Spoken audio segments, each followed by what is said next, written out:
And I welcome you here in this channel English class 10 chapter name the Ganga. Ganga, Pandit Jawaharlal Nehru is the author of this chapter. आप लोगों को पता है कि PT Nehru बाल्यावस्था से बाल्यावस्था से ही बचपन से ही गंगा यमुना जैसी रिवर नदियों से जुड़े हुए थे और उनका एक आस्था था।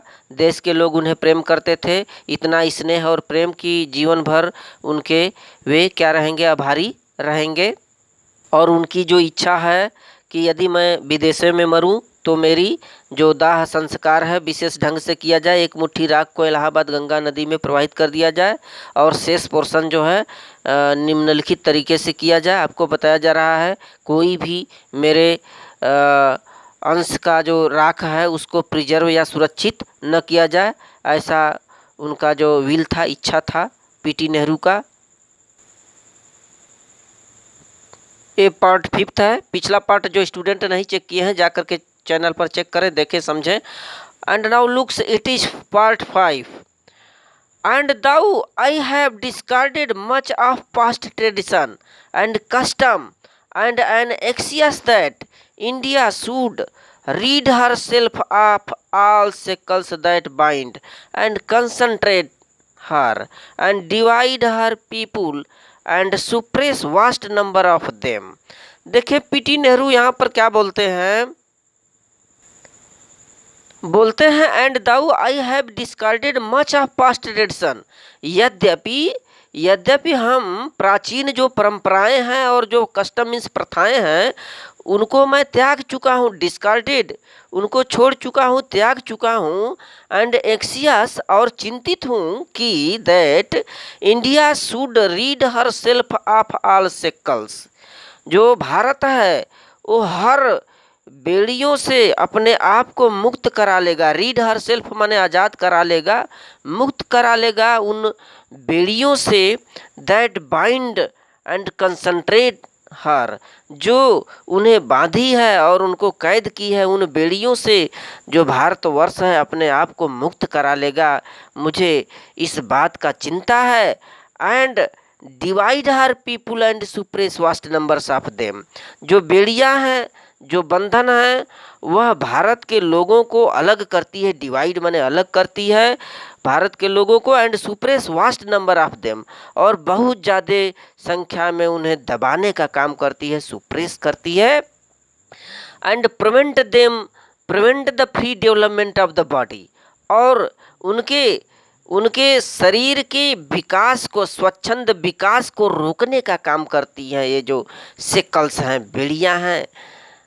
एंड द स्पिरिट, और उनकी आत्मा, उनके मन और उनके शरीर के विकास को, स्वच्छंद विकास को ये रोक रही है जो तमाम बेड़ियां हैं। मुझे उम्मीद है कि इन बेड़ियों से जो भारतवर्ष है अपने आप को आज़ाद कर लेगा, मुझे यह चिंता भी है।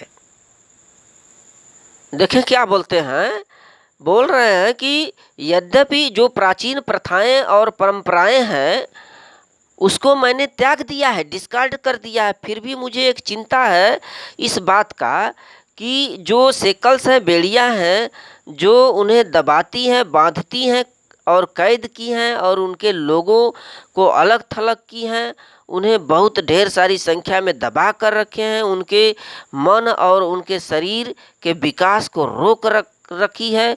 इससे शायद वह जो भारतवर्ष है अपने आप को अलग छुटकारा पालेगा। ऐसी जो व्यथा है, ऐसी जो सोच है पीटी नेहरू यहाँ पर जाहिर करते हुए आगे बोलते हैं, though I seek all this yet, यद्यपि मैं इन सभी को तलाशा हूँ। Though I seek all this yet, I do not wish to cut myself off from that past completely. यद्यपि इन सब चीज़ों को मैंने खोजा है, तलाशा है, फिर भी मैं अपने आप को पूरी तरह से अलग नहीं कर सका। I do not wish to cut myself, मैं अपने आप को अलग नहीं किया इन अतीत से पूरी तरह से। फ्रॉम दैट पास्ट कम्प्लीटली, माने ये जो अतीत रहा है, अतीत का समय, इससे पूरी तरह से मैं अपने आप को अलग नहीं कर पाया। I am proud of that great inheritance that has been. मुझे गर्व है उस महान उत्तराधिकार में प्राप्त संपत्ति के प्रति। देखिए, बोलते हैं कि I am proud of that great inheritance that has been. मुझे उत्तराधिकार में प्राप्त जो संपत्ति है, उस संपत्ति के प्रति मुझे गर्व है जो हमारी रही है, एंड इज आवर्स। और आज भी वह जो उत्तराधिकार में प्राप्त जो संपत्ति है वो आज भी हमारी है। मुझे उसके प्रति प्राउड है, गर्व है। And I am conscious that, और मैं सचेत हूँ, that I too like all of us am a link in the unbroken chain. वो बोलते हैं कि मैं इस बात से सचेत हूँ कि उस अटूटे श्रृंखला की मैं भी एक कड़ी हूँ सबकी तरह।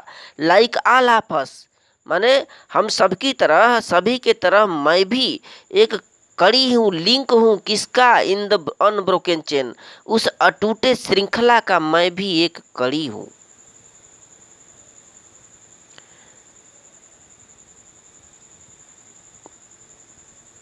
which goes back to the dawn of history in the immemorial past of India। जो अतीत भारत के पुरातन के प्रारंभिक काल में मुझे वापस ले जाती है। उस अटूटे श्रृंखला की सबकी तरह मैं भी एक लिंक हूँ। लिंक मीन्स कड़ी हूँ। That chain I would not break, ऐसी श्रृंखला जिसे मैं नहीं तोड़ूंगा। फॉर आई ट्रीजर इट, क्योंकि वह हमारे लिए बहुत ही बहुमूल्य मैंने उसे माना है। आई ट्रीजर इट, मैंने उसे बहुमूल्य कीमती माना है। And seek inspiration from it, और उनसे हमें प्रेरणा मिली है। उनसे हम प्रेरणा की तलाश करते हैं, एक इंस्पायरेशन की खोज करते हैं। And as witness of this desire of mine, और मेरी जो इच्छा है, मेरी इच्छा का ये जो साक्ष्य है, साक्ष्य एज विटनेस, साक्ष्य के रूप में, of this desire of mine, मेरी इच्छा के एक प्रमाण के रूप में, साक्ष्य के रूप में। And as my last homage, जैसा कि मेरी अंतिम श्रद्धांजलि है टू इंडियंस कल्चर इनहेरिटेंस, माने भारतीय सांस्कृतिक विरासत के प्रति मेरी अंतिम श्रद्धांजलि है, और यह मेरी साक्ष्य भी है, प्रमाण भी है। I am making this request, मैं यह प्रार्थना करता हूँ कि a handful of my ashes been thrown into the Ganga at Allahabad to be carried to the great ocean that washes India's shores. देखिए, पीटी नेहरू क्या अपनी वेदनाओं को यहाँ पर व्यक्त किए हैं कि मैं प्रार्थना करता हूँ भारतवासियों से, I am making this request that a handful of my ashes, मेरी राख का एक मुट्ठी भाग, a handful of my ashes, मेरी एक मुट्ठी राख को कहाँ फेंक दिया जाए? Thrown in the Ganga at Allahabad Ganga नदी में प्रवाहित कर दिया जाए, फेंक दिया जाए।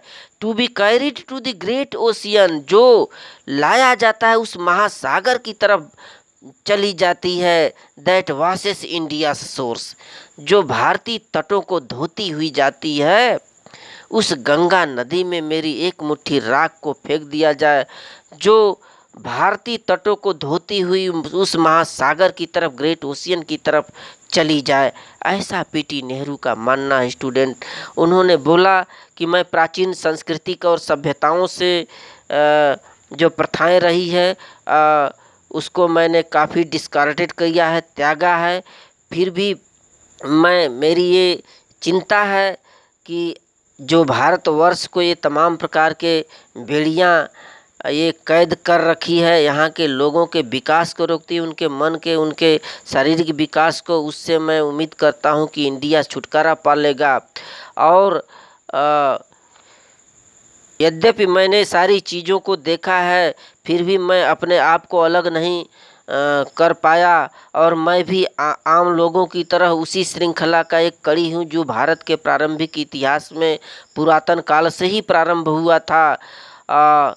और यह बहुत ही कीमती श्रृंखला है जिसे हम नहीं तोड़ना चाहिए। इससे हमको कोई न कोई सीख मिलती है। मेरी अंतिम श्रद्धांजलि है अपने देशवासियों से कि मेरी एक मुट्ठी राख को गंगा में, इलाहाबाद गंगा नदी में फेंक दिया जाए, जो उस महासागर की तरफ भारतीय तटों को धोती हुई जाती है। नाउ लुक्स नेक्स्ट, आगे चेक करें। The major portion of my ashes should however be disposed of otherwise. माने मेरी और जो भी अधिकांश राख का भाग है उसको दूसरे ढंग से प्रवाहित किया जाए, डिस्पोज्ड ऑफ अदरवाइज।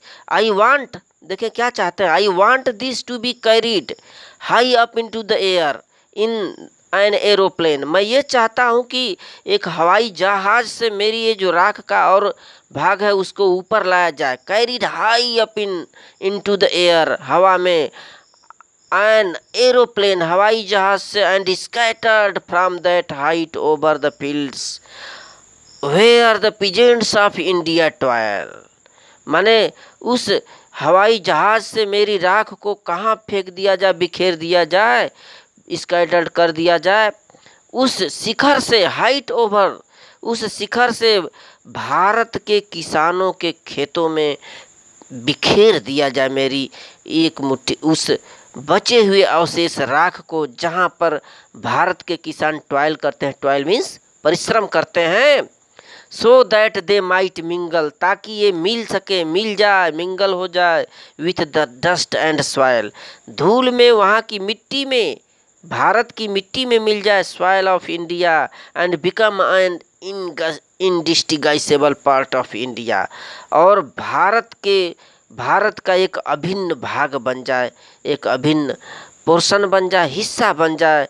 तो मेरी ये मनसा है, इच्छा है कि मेरे जो और बचे हुए राख के हैं उसको हवाई जहाज से ऊपर लाया जाए और उस शिखर से भारत के जो लोग हैं उनके खेतों में बिखेर दिया जाए मेरी राख को, ताकि उनकी मिट्टी में, उनके धूल में मिल जाए और उसका एक अभिन्न अंग बन जाए, indistinguishable part of India. Next check करें। I have written this will and testament in New Delhi. वो बोलते हैं कि मैं इस वसीयतनामा और इस इच्छा पत्र को मैंने नई दिल्ली में लिखा 21 day of June in the year 1944। 1954 में वो बोलते हैं कि 21 डे माने 21 जून 1954 को यह जो वसीयतनामा है और इच्छा पत्र मैंने नई दिल्ली में ऐसा लिखा हूँ। तो student, revision this chapter again and again. Thank you.